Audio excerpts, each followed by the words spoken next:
Ազատամարտիկ Վրեժ Պետրոսյանը հայրենիքի ազատության համար իր պայքարը մինչև մարտի դաշտ մեկնելն է սկսել, նախ պետք էր գաղափարական պայքար ծավալել։ 4-5 ընկերներով հայրենիքը սիրելու ու կյանքը նրան նվիրաբերելու կոչերով թռուցիկներ են տպագրել և փակցրել մարդկանց համար տեսանելի վայրերում։ Ալավերդում դեռ շարժում չէր սկսել, արդեն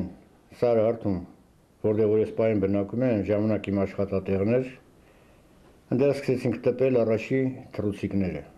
որի ընթացքում եղան հետապնդումներ եւ այլն, հետո երբ սկսեց շարժումը քաղաքում, մի անգամից մտանք շարժում, քանի որ ես 66 թվականից գործունեության անդամ ունեի զենք,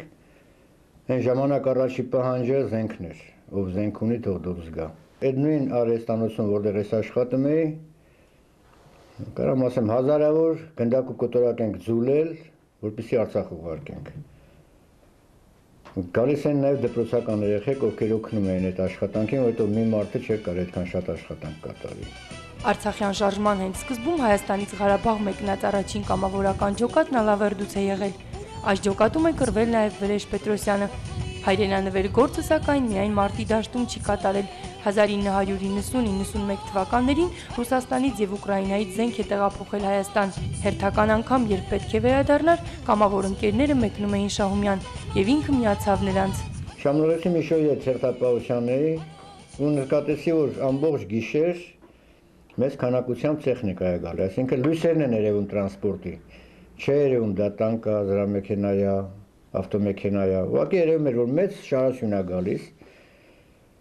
Միշոն որպես պատասխանատու դիմեցի Միշոյին, դիրքի պատասխանատուն Միշոն էր, փորձեց կապվի ներքև, չստացվեց, գիշեր էր դա,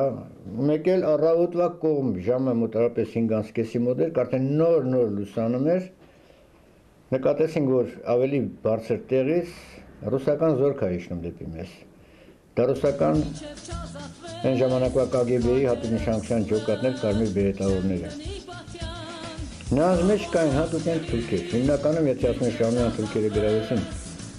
կարամ ասեմ, թե բան չի եղել։ Շահումյանը գրավել է ռուսները, տվել են թուրքերին։ Շահումյանի ինքնապաշտպանական մարտերի ժամանակ էլ վիրավորվել է։ Մարտական ընկերները շրջափակման մեջ են ընկել ու հանձնել են մեր մի կտոր հայրենիքը։ Կորցված այդ հողակտորի հետ թողել են նաև մարտական ընկերոջը Գարիկ Սարգսյանին, ում դին շրջափակումից դուրս բերել այդպես էլ չեն կարողացել։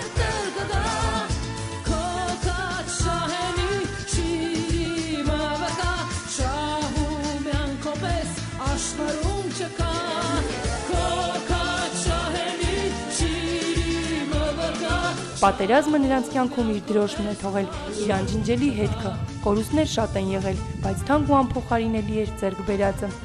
700 տարի պետականություն չենք ունեցել։ Այդ պետականությունը ամենակարծեր բանն է, որ մենք այսօր ունենք։ Առանց դրան մենք էլի չէինք ունենալու, ոչինչ, ինչ ուրիշը ասել, անելու ենք։ Ես չեմ բացառում, որ այսօր դրսից ինչ-որ բաներ թելադրվում է։ Որովհետև այդպես պետություն չկա, որ ինչ-որ մեկից կախում չունենա կամ նրան չթելադրեն։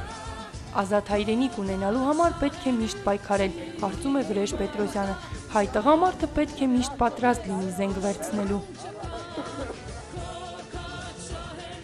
Տաթևիկ Ճուղուրյան, Արմեն Հովսեփյան, լուրեր։